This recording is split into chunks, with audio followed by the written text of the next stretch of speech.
Chào các bạn.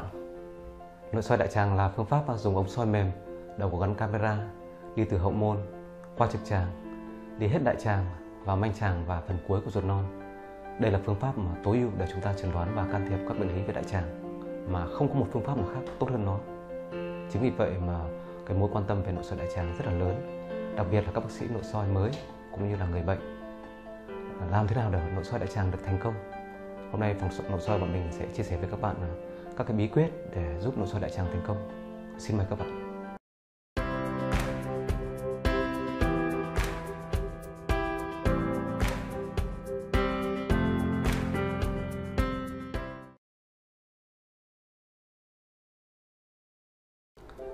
Bí quyết đầu tiên đó là chuẩn bị đại tràng sạch. Đây là yếu tố cơ bản, là yếu tố then chốt, là yếu tố quyết định đến chất lượng của cuộc nội soi. Bởi vì nếu mà bạn chuẩn bị đại tràng không sạch thì tất cả các cái vế đằng sau vứt hết. Chuẩn bị đại tràng sạch sẽ giúp cho bác sĩ rất dễ tìm đường đi trong nội soi, và nếu có tổn thương thì cũng dễ dàng phát hiện và can thiệp. Nếu bạn chuẩn bị đại tràng không sạch thì bác sĩ tìm đường đi sẽ rất là khó khăn, và có những tổn thương như polyp nhỏ hay đặc biệt là những cái bệnh lý ác tính, những bệnh lý ung thư ở giai đoạn rất sớm chúng ta sẽ không phát hiện được. Để chuẩn bị được đại tràng sạch thì chúng ta cần chú ý như sau. Trước soi 2 hoặc 3 ngày thì người bệnh cần ăn uống những cái đồ mềm dễ tiêu hóa như ăn cháo, ăn phở, ăn mì, ăn súp. Tránh những cái thức ăn mà khó tiêu hóa như là các cái thức ăn nhiều chất xơ như là măng, hồng xiêm. Và đặc biệt là chúng ta cần phải tránh những cái loại hoa quả có nhiều hạt như là ổi, các loại dưa, rồi thanh long. Bởi vì những cái hạt này trong khi nội soi nó có thể gây tắc cái kênh sinh tiết của người bác sĩ, sẽ làm cản trở cho cuộc nội soi. Và đến ngày nội soi thì chúng ta sẽ uống thuốc tẩy để nội soi đại tràng. Thông thường bọn mình hay dùng Fortran. Một người nặng khoảng 50 cân thì sẽ dùng 3 gói, một gói pha với 1 lít nước. 3 gói này sẽ pha với 3 lít nước và uống trong vòng 2 đến 3 giờ là phải hết cái lượng dịch này. Nếu mà người bệnh bị táo bón hoặc là những người bệnh bị béo phì thì có thể cái lượng thuốc tẩy nó sẽ phải tăng lên. Nếu như người bệnh có những cái bệnh lý mà nền nguy hiểm như là đái đường, tim mạch thì bọn mình thường khuyến cáo người bệnh nhập viện để chuẩn bị đại tràng được an toàn nhất. Có rất là nhiều người nhầm lẫn rằng chỉ cần nhịn ăn hoặc là ăn ít thì cái đại tràng nó sẽ sạch. Không phải như vậy. Dù chúng ta có nhịn ăn về 1-2 ngày chúng ta ăn ít thì cái lượng phân ở trong đại tràng từ các ngày trước nó vẫn còn. Chính vì vậy mà nếu như các bạn soi dạ dày thì chỉ cần nhịn ăn là có thể soi dạ dày được. Thế nhưng với nội soi đại tràng thì bắt buộc vẫn phải uống thuốc tẩy. Bí quyết để chúng ta biết được đại tràng chúng ta chuẩn bị sạch là hay không, đó là chúng ta hãy xem cái dịch mà chúng ta đi ngoài. Nếu chúng ta đi ngoài ra dịch trong những cái nước mà chúng ta uống vào ban đầu thì lúc đó đại tràng đã chuẩn bị được sạch. Một bí quyết nữa giúp nội soi đại tràng thành công đó chính là giữ cho tâm lý của người bệnh thật thoải mái, thật tự tin. Tâm lý đóng vai trò rất quan trọng trong nội soi, dù là nội soi đại tràng hay nội soi dạ dày. Đây là yếu tố mà không phải bác sĩ nào cũng để ý đến. Người bệnh mà tâm lý thoải mái, tự tin thì sẽ rất là thuận lợi cho cuộc nội soi. Ngược lại, với những người mà quá lo lắng, quá sợ hãi, tâm lý lúc nào cũng căng cứng thì những người như vậy cái ngưỡng đau thường giảm thấp. Một cái kích thích rất nhỏ cũng làm cho người bệnh khởi phát những cái lo lắng, sợ hãi và gồng cứng người lên, và trong nội soi thì sẽ gặp rất nhiều khó khăn. Chính vì vậy mà khi nội soi thì bác sĩ hãy cố gắng giải thích và động viên cho người bệnh, và luôn luôn khuyến khích người bệnh giao tiếp cùng với chúng ta trong cuộc nội soi. Khi mà người bệnh chú ý vào cái cuộc nói chuyện với bác sĩ, và đặc biệt là bọn mình rất hay khuyến khích cả người bệnh quan sát những cái tổn thương của chính người bệnh trên màn hình nội soi. Trong khi nội soi bọn mình luôn luôn cố gắng giao tiếp với người bệnh và hướng dẫn cũng như là tư vấn cho người bệnh về những tổn thương của chính họ trên màn hình nội soi.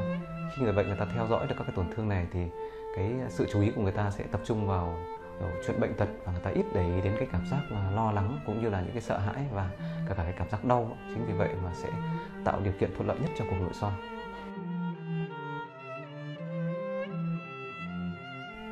Một yếu tố nữa để giúp chúng ta nội soi đại tràng thành công đó là chúng ta phải tiên lượng được cái cuộc nội soi đại tràng. Mức độ khó của cuộc nội soi, đây là một cái việc rất là khó đối với người bác sĩ. Và khi chúng ta tiên lượng được cuộc nội soi đại tràng khó thì chúng ta sẽ giải thích cho người bệnh hiểu, người bệnh sẽ thông cảm và sẽ hợp tác tốt nhất với chúng ta. Thậm chí là người bệnh có thể chủ động lựa chọn nội soi gây mê với những trường hợp mà chúng ta tiên lượng nội soi khó. Về các yếu tố để chúng ta tiên lượng được một cuộc nội soi đại tràng khó thì bọn mình đã làm clip trước đây. Các bạn có thể xem lại tại đây. Thế còn trong cuộc nội soi cũng rất là quan trọng, nếu chúng ta tiên lượng được những cái đoạn nào gặp góc, những đoạn nào khó những đoạn nào đau chúng ta nói trước cho người bệnh thì người bệnh người ta sẽ hiểu và người ta sẽ tránh được những cái lo lắng không đáng có, và người bệnh sẽ rất là tin tưởng vào chúng ta. Thông thường bọn mình khi đưa dây qua các đoạn gập góc, biết là những đoạn đấy người bệnh sẽ đau thì mình sẽ giải thích trước cho người bệnh, đưa dây này thì sẽ đau đấy. Hay là khi nào chúng ta rút dây, chúng ta rút được những cái cuộn ống thì người bệnh sẽ hết đau, mình cũng nói cho người bệnh biết. Người bệnh người ta thấy đúng như vậy thì người ta sẽ rất tin tưởng vào người bác sĩ. Đưa dây được qua đoạn này là hơi đau hơn, tức là cứ thả lỏng rồi nhé. Đấy.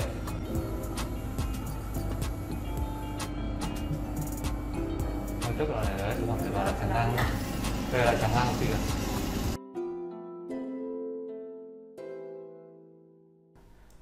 Một bí quyết nữa để giúp nội soi đại tràng thành công đó là chúng ta phải làm chủ được kỹ thuật nội soi đại tràng. Đây là yếu tố kỹ thuật chuyên môn quan trọng nhất của người bác sĩ nội soi.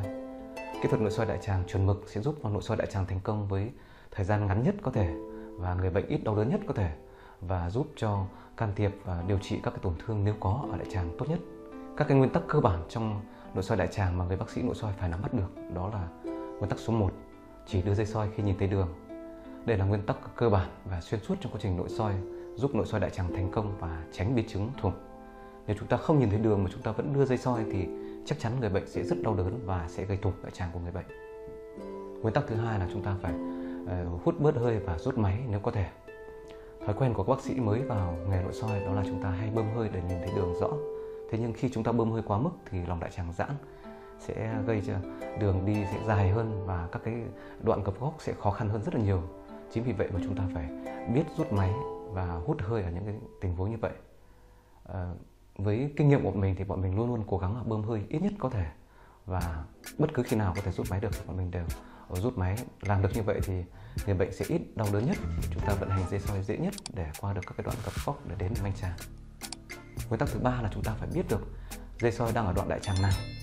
Trong nội soi thì nó không quan trọng lắm, nhưng mà khi có những cái tổn thương thì rất là quan trọng để giúp cho chúng ta định hướng và cung cấp thông tin về vị trí cho phẫu thuật viên.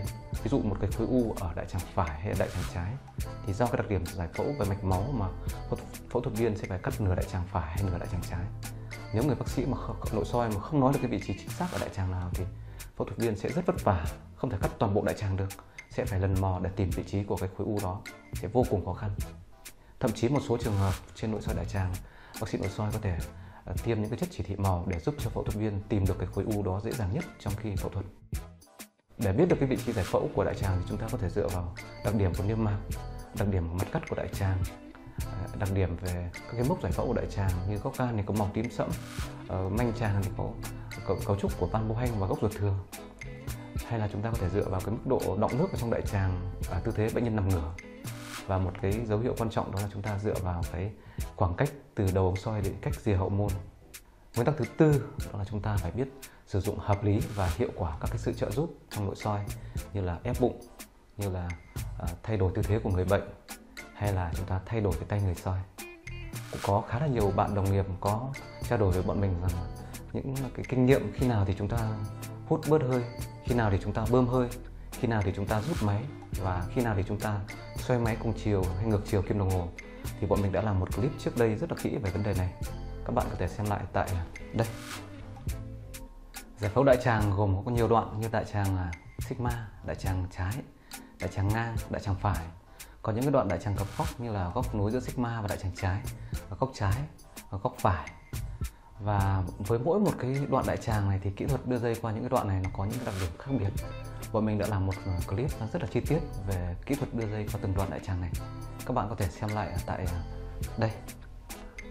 Nhưng nhìn chung lại thì có hai cái nơi khó khăn nhất khi đưa dây soi mà chúng ta cần đặc biệt để ý, đó là đưa dây qua đoạn đại tràng sigma, và một đoạn nữa đó là chúng ta đưa dây qua đoạn đại tràng ngang, rút dây vào góc phải. Hôm nay bọn mình sẽ nói chi tiết hơn về kỹ thuật đưa dây qua hai cái đoạn này. Đại tràng sigma, theo cá nhân kinh nghiệm của mình thấy rằng đây là cái vùng khó nhất, bởi vì ở vùng này rất là di động và nó biến thiên theo từng người bệnh, không có một ai giống ai cả. Chính vì vậy mà kỹ thuật bọn mình hay áp dụng khi qua đại tràng sigma đó là bọn mình rút dây sớm nhất có thể và tránh tạo cuộn ống. Nếu có kỹ thuật này thành công thì người bệnh ít đau đớn nhất và dây soi sẽ đến được manh tràng thuận lợi nhất, ngắn nhất có thể. phân chưa sạch, vàng ở đây trực tràng. Cứ thả lỏng người được thì nó sẽ đỡ đau bác ạ. Có thấp, yên. Còn 1-2 cái nét nhưng mà cả đến đại sigma. Đây là vào sigma đây rồi.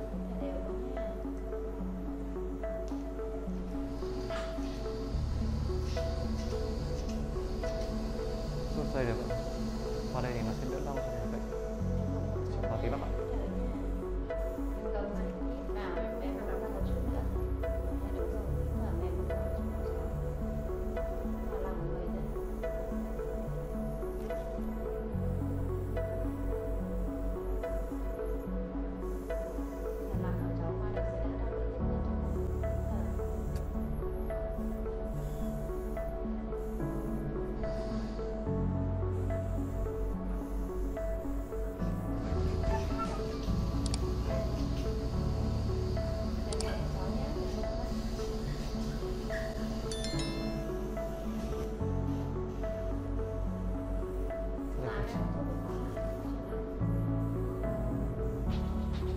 Bác đi ngoài những phân nó chưa trong vẫn là vàng đúng không ạ?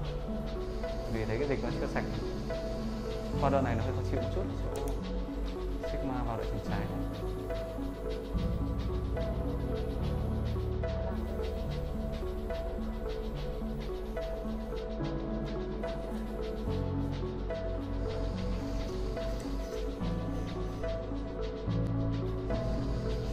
Vào đại tràng trái đây. Chắc còn nó cũng đỡ rồi, qua cái đoạn này là rút dây là nó sẽ đỡ đau nữa các bạn. Không phải trường hợp nào chúng ta cũng có thể áp dụng thành công cái kỹ thuật rút ngắn dây soi sớm nhất để tránh tạo cuộn ống khi qua đại tràng sigma. Những trường hợp khác không thành công thì chúng ta cứ đưa dây soi qua đại tràng sigma, chủ động tạo cuộn ống. Khi đầu dây soi cách rìa hậu môn khoảng 60 đến 70 cm thì lúc này chúng ta sẽ rút dây soi, kết hợp cùng lúc đó chúng ta sẽ xoay dây theo chiều kim đồng hồ. Lúc đó chúng ta sẽ tháo được cái cuộn ống và người bệnh sẽ hết đau.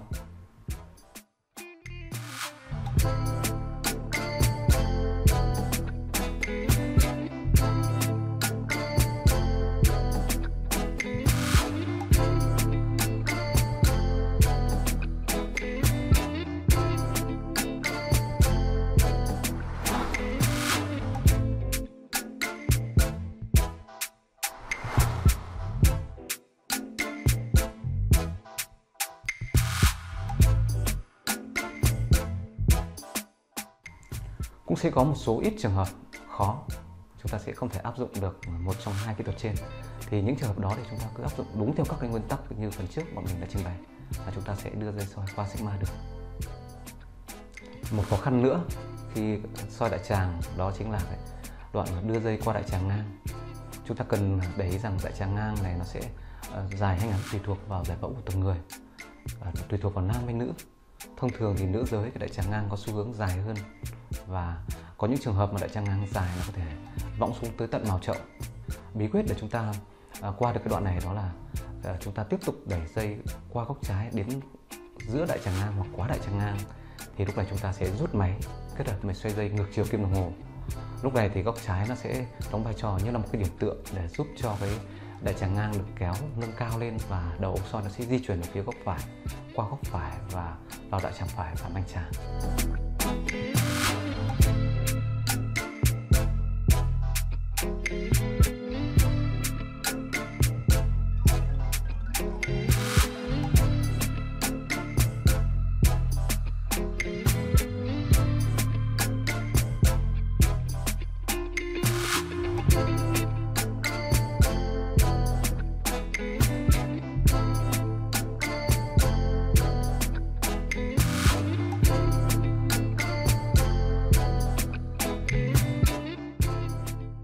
Tất nhiên đây là những cái kỹ thuật cơ bản và đa số bệnh nhân có thể áp dụng được. Không có nghĩa là 100% bệnh nhân sẽ được theo kỹ thuật này. Chính vì vậy mà việc nắm bắt thật rõ, thật kỹ các cái nguyên tắc nội soi cơ bản sẽ là cái chìa khóa, nó là cái la bàn định hướng cho chúng ta sẽ đi được hết đại tràng thành công.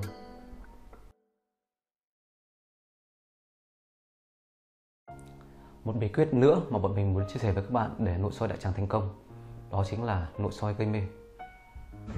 Không phải các trường hợp nào nội soi cũng áp dụng chuẩn mực theo kỹ thuật mà bọn mình đã mô tả ở phần trước. Vẫn có những ca nội soi tiên lượng rất là khó khăn. Như các bạn biết đấy, những cái bệnh nhân mà béo phì, đặc biệt là những bệnh nhân mà đã cắt tử cung thì nội soi sẽ vô cùng khó khăn và đau đớn. Và những trường hợp như vậy thì nếu không gây mê, chúng ta sẽ không thể nào mà soi được.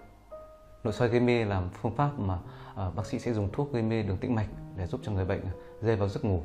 Khi người bệnh ngủ một giấc, cuộc nội soi được tiến hành, và khi người bệnh tỉnh giấc là cuộc nội soi đã hoàn thành. Đây là phương pháp nó tối ưu cho cái quá trình nội soi. Người bệnh sẽ không còn cái tâm lý lo lắng hay sợ hãi, và chính vì vậy mà người bệnh sẽ không còn cái phản ứng gồng cứng người trong khi nội soi. Nó sẽ tạo những điều kiện tốt nhất cho quá trình nội soi. Ở các nước đã phát triển thì nội soi gây mê đang dần trở thành thường quy để giúp tối ưu cho bản thân người bệnh cũng như là bác sĩ nội soi. Ở nước ta thì có lẽ nó sẽ còn một thời gian dài phía sau này nữa. Trên đây là những kinh nghiệm mà bọn mình muốn chia sẻ với các bạn để nội soi được một ca đại tràng thành công. Gọi là bí quyết thì nó hơi quá, nhưng thực tế đây là những cái kinh nghiệm làm việc mà bọn mình đúc kết được. Có thể các bạn sẽ không tìm thấy những cái kiến thức, những cái kinh nghiệm này ở một cái tài liệu nào cả. Nhưng vì nó là cái kinh nghiệm cho nên nó có yếu tố cá nhân rất là nhiều. Hy vọng rằng các bạn là bác sĩ nội soi mới vào nghề, hay là kể cả những người bệnh mà có chỉ định phải nội soi đại tràng sẽ tìm được những cái thông tin hữu ích. Rất cảm ơn các bạn đã theo dõi. Xin chào các bạn.